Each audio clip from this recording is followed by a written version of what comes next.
चाहा तो बहुत ना चाहे तुझे, चाहा तो बहुत ना चाहे तुझे, चाहत पे मगर कोई जोर नहीं, चाहा तो बहुत ना चाहे तुझे, चाहत पे मगर कोई जोर नहीं, दिल ही तो है तुम पे आ ही गया, दिल का सनम एक कसूर नहीं, चाहा तो बहुत ना चाहे तुझे। Hello friends, this is Vijay Rajpushp and welcome to learner eyes by VRP.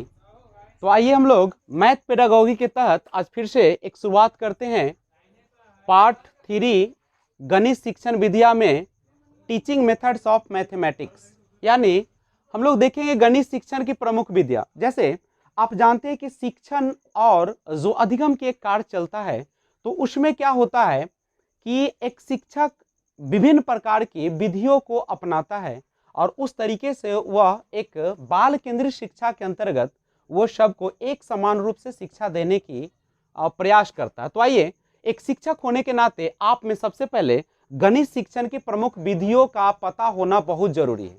अगर आपको यह पता नहीं रहेगा तो आप किस प्रकार से बालकों को समझेंगे और किस प्रकार से आप बालक को पढ़ाएंगे। तो आइए देखते हैं, आपके सामने जो टीचिंग मेथड्स है, शिक्षण विधियां हैं, उसमें 10 विधि हम लोग पढ़ेंगे। पहला है आपका विश्लेषण विधि, एनालिटिकल मेथड। दूसरा है संश्लेषण विधि, सिंथेसिस मेथड। और तीसरा है आगमन विधि, इंडक्टिव मेथड। चौथा है निगमन विधि, डिडक्टिव मेथड। पांचवा प्रयोगशाला विधि, लेबोरेटरी मेथड। और छठा है आपका अनुसंधान विधि, ह्यूरिस्टिक मेथड। और सातवां है समस्या समाधान विधि, प्रॉब्लम सॉल्विंग मेथड। और आठवां है परियोजना विधि, जिसे प्रोजेक्ट मेथड कहते हैं। और नौवां है आपका व्याख्यान विधि, जिसे लेक्चर मेथड कहते हैं।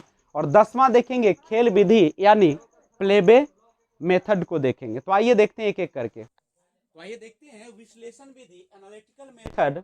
सबसे पहले जानिएगा कि ये जो विश्लेषण या एनालिटिकल विधि होती है, यह क्या होती है। तो आपके सामने एक पूरी समस्या दी जाती है और उस समस्या को छोटे छोटे हिस्सों में हम लोग करके और उसका समाधान करते हैं। यह जो विधि होती है अज्ञात से ज्ञात की ओर होती है। कैसे? अगर आपको कहा जाए कि आप सिद्ध करें कि त्रिभुज के तीनों कोनों का योग 180 डिग्री होता है, तो आप क्या करेंगे? आपके पास अज्ञात है तो आप उसे ज्ञात की ओर ले जाएंगे। तो यह है विश्लेषण विधि। यह जो होती है गुण देखेंगे आपको, जैसा कि पता है कि हर चीज के दो पहलू होते हैं, एक अच्छाई का और बुराई का, मेरिट और डिमेरिट का, या गुण और अवगुण का, या गुण या दोष का। तो इस विश्लेषण विधि के पास भी कुछ गुण है, कुछ दोष है।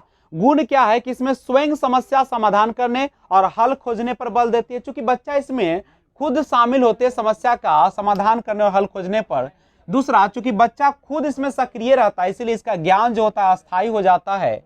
और चूंकि बच्चों के व्यवहार के अनुसार बच्चों की रुचि उत्पन्न करने में सहायक है, इसलिए मनोवैज्ञानिक विधि है और अध्ययन के प्रति इसमें रुचि उत्पन्न होती है। और यह जो है आधारित होता है अन्वेषण क्षमता पर, खोज करने की क्षमता पर। लेकिन इसके कुछ दोष भी है। सबसे पहला दोष है कि इसमें समय अधिक लग जाता है, छोटी कक्षा के बालकों के लिए अनुपयोगी है, क्योंकि छोटी कक्षा के जो बालक होते हैं वह खुद से समस्या का समाधान छोटे छोटे टुकड़ों में नहीं कर पाते हैं। और तर्क शक्ति की आवश्यकता होती है, लॉजिक की बहुत ज्यादा इसमें जरूरत होती है। दूसरा है आपका संश्लेषण विधि, जिसे सिंथेसिस मेथड भी कहा जाता है। देखिएगा, आपने देखा था विश्लेषण विधि में कि उसमें अज्ञात से ज्ञात की ओर जाते थे, लेकिन यह विधि ज्ञात से अज्ञात की ओर जाएगा। जैसे मान लीजिए कि आपको दिया गया है कि a बराबर है b, b बराबर है c। इसका मतलब है कि a बराबर भी क्या होगा? c होगा। तो हमें ज्ञात था a बराबर b या b बराबर c, और वहां से हमने अज्ञात की ओर गया a बराबर c। दूसरी बात, विश्लेषण विधि में आप एक बड़ी समस्या को छोटे छोटे पार्टों में तोड़कर, हिस्सों में तोड़कर आप हल करते थे, समाधान निकालते थे। लेकिन आप संश्लेषण विधि में छोटे छोटे हिस्सों में को जोड़कर आप जानकारी प्राप्त करते हैं। याद रखिएगा, छोटे छोटे खंडों से प्राप्त जानकारी को इसमें जोड़कर एक पूर्ण जानकारी बनाई जाती है। गुण क्या है? सरल होता है, सूक्ष्म होता है, क्रमबद्ध होता है। दूसरा है कम समय लगता है। तीसरा स्मरण शक्ति का विकास हो जाता है, लेकिन दोष है कि रटने की प्रवृत्ति पर बल देता है। दूसरा है अन्वेषण क्षमता का विकास नहीं हो पाता है। और तीसरा है अर्जित ज्ञान जो होता है इसमें अस्थायी होता है।